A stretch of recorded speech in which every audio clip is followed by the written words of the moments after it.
So welcome back students, next in commerce में आपका स्वागत है। तो आज हम टाइप्स ऑफ डिमांड के बारे में पढ़ने वाले हैं।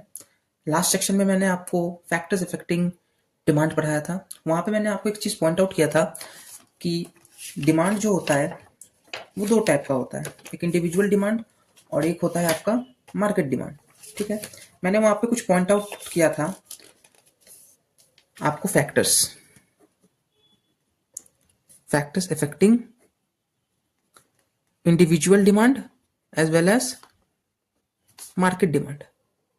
ठीक है, यहाँ पे मैं आपको एक शॉर्ट ट्रिक बताने वाला हूँ, आप कैसे इसे याद कर सकते हैं। आपको बस एक शब्द याद रखना है, tipper. Tipper for individual demand and tipper थोड़ा सा फॉर मार्केट डिमांड। ये टिपर टिपर क्या है? टी,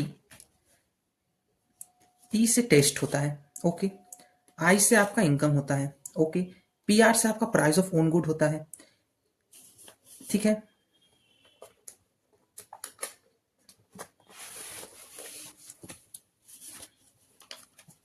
ई से आपका एक्सपेक्टेशन होता है, आर से आपका रिलेटेड गुड्स होता है, ठीक है। और in case of market demand जहां हमने दो पी लिखा था, एक पी का मतलब प्राइस ऑफ ओन गुड, एक पी का मतलब पॉपुलेशन, ठीक है। तो मैंने आपको एक शॉर्ट ट्रिक बता दी कैसे आप इसे याद कर सकते हैं। तो आज का हमारा जो मेन टॉपिक है जिसको हम स्टडी करने वाले हैं वो है टाइप्स ऑफ डिमांड, ठीक है। Individual demand, demand for a good by single buyer. मैं जा रहा हूँ स्टोर, मैं एक कमोडिटी की डिमांड कर रहा हूँ, वो है individual demand.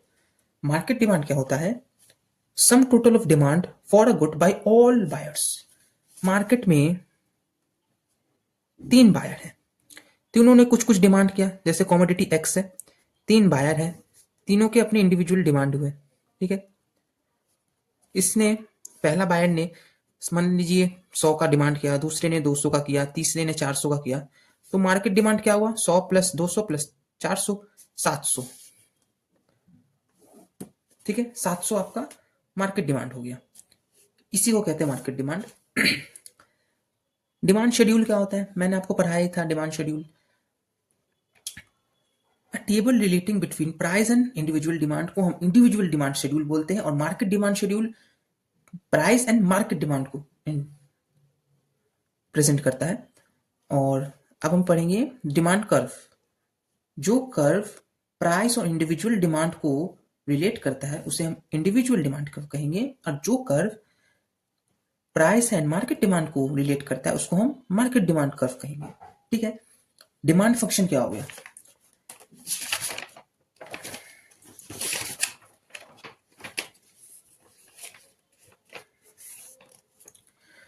So demand function, now demand function होता है functional relationship between quantity demanded for a commodity and factors affecting it. तो ये एक मैथमेटिकल एक्सप्रेशन है। क्या? Relation between commodity and factors affecting it, ठीक है। इसको आपको याद कर लेना है, और इसका इक्वेशन बनता है। इक्वेशन कैसा होता है?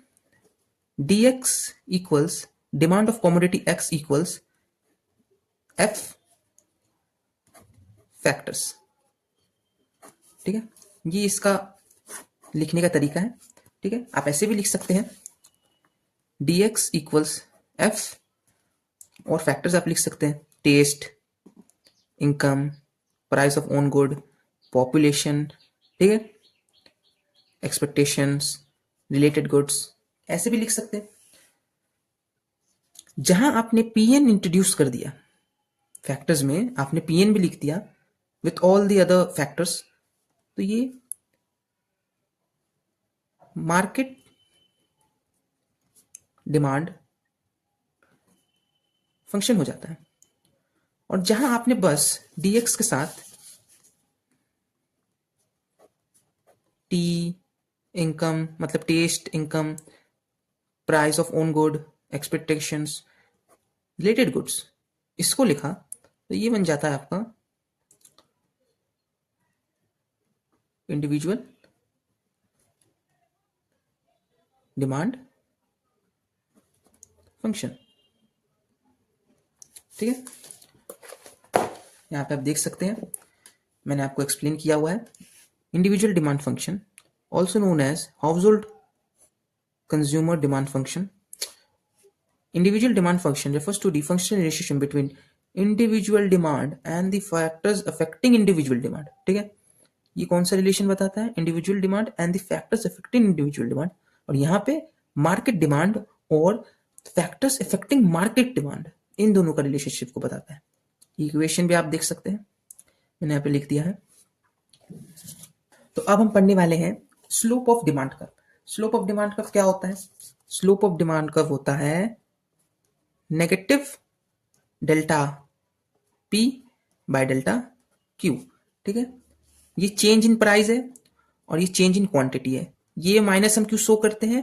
ये हम शो करते हैं नेगेटिव रिलेशन को दिखाने के लिए। ठीक है, मैंने यहाँ पे लिखा है here the negative sign shows indirect relationship और नेगेटिव रिलेशनशिप। ठीक है, अगर आप इसे एग्जाम में नहीं दिखाइएगा तो आपके मार्क्स ऑब्वियसली कटने वाले हैं। ठीक है, आइए हम यहाँ पे एक छोटा सा शेड्यूल दिया हुआ है इंडिविजुअल डिमांड का, उसको हम थोड़ा सा एनालाइज करते हैं और उसका एक कर्व दिया है। ठीक है, मान लीजिए प्राइस जो है वो 10, 20, 30, 40 करके बढ़ रहा है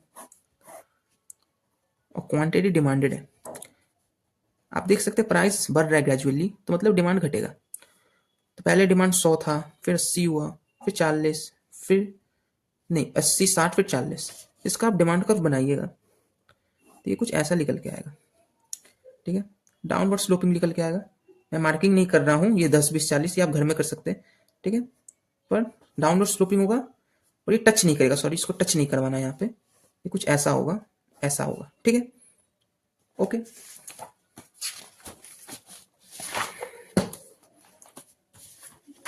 और अगर हम इसके कंपैरिजन में मार्केट डिमांड का एक शेड्यूल और एक कर्व देख ले तो हमें कुछ समझ आएगा। देखिए प्राइस तो देखिए बढ़ ही रहा है अपना, 10 था, 20 हो गया, 30, 40, 50, ओके। पर यहाँ पे डिमांड आ जाएगा पूरी मार्केट की, डिमांड ए, डिमांड बी, डिमांड सी। ठीक है, तो सोच लीजिए डिमांड ए था, इसका 6 था पहले, 5, 4, 3, 2, डिमांड तो घटेगा ही। In all case demand will decrease क्योंकि प्राइस इंक्रीज हो रहा है। ठीक है, पर किसी का कुछ डिमांड हो सकता है, किसी का कुछ। ठीक है, तो हम इसको यहाँ लिख लेते हैं, डिमांड घटेगा ही। इसका 10 था, इसने 8 कर दिया, 6 कर दिया, 4 कर दिया, 2 कर दिया। ठीक है, इनकी डिमांड है। अब हम क्या करेंगे, इसको प्लस कर देंगे। इसको प्लस करते ही हमें मार्केट डिमांड मिल जाएगा। तो इसको प्लस कर देते हैं यहाँ पे 36, 31, 26, 21 एंड 16, ये मार्केट डिमांड है। ठीक है, ओके। अब हम इसको प्लॉट करेंगे, तो हमें कैसे प्लॉट करना है? आप चाहे तो ऐसे भी दिखा सकते हैं। पहले आप डिमांड फॉर ए दिखा सकते हैं तो कुछ ऐसा बनेगा, फिर डिमांड फॉर बी दिखा सकते हैं, कुछ ऐसा बनेगा, फिर आप सी का डिमांड दिखाइएगा, कुछ ऐसा बनेगा। ठीक है, ये इंडिविजुअल डिमांड हो गई सबकी, डिमांड ए, डिमांड बी और डिमांड फॉर सी। ठीक है, पर जब आप मार्केट डिमांड बनाइएगा तो आप इन तीनों का समेशन कर रहे हैं। ठीक है, यहाँ पे मैंने लिख रखा है market demand curve is a horizontal summation of individual demand curve. ये आपका मार्केट डिमांड बन के आएगा। ठीक है, मार्केट डिमांड ऐसा आएगा बन के, आप देख सकते हैं मैंने अच्छे से एक्सप्लेन किया हुआ है। तो आज का टॉपिक यहीं पे एंड होता है। इसके बाद हम सीखेंगे चेंज इन क्वांटिटी डिमांड और मूवमेंट अलोंग डिमांड कर्व। तो अगर आपको मेरा कंटेंट अच्छा लग रहा है और मेरा पढ़ाने का तरीका अच्छा लग रहा है तो प्लीज़ आप सब्सक्राइब कर सकते हैं मेरे चैनल को ऐसे कंटेंट के लिए, और इंस्टाग्राम पेज और फेसबुक पेज को फॉलो कर सकते हैं। ये नोट्स आपको वहाँ पे प्रोवाइड हो जाएंगे। Thank you for watching my video. Till then bye.